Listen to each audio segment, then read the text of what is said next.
శ్రీ నారా చంద్రబాబు నాయుడు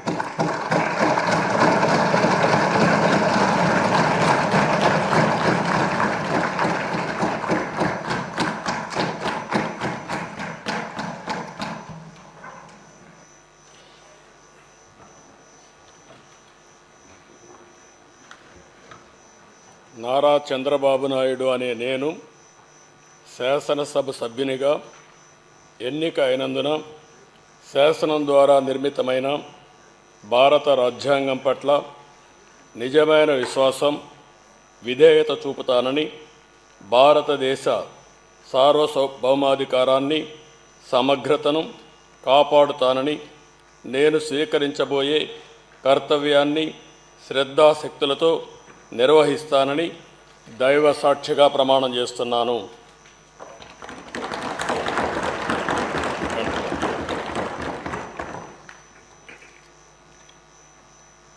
ఆంధ్రప్రదేశ్ శాసనసభ సభ్యుడైన నారా చంద్రబాబు నాయుడు అనే నేను సభ నియమాలకు కట్టుబడి ఉంటానని, వాటిని అనుసరిస్తానని, సభా మర్యాదలను పాటిస్తానని, సాంప్రదాయాలను గౌరవిస్తానని దైవ సాక్షిగా ప్రమాణం చేస్తున్నాను.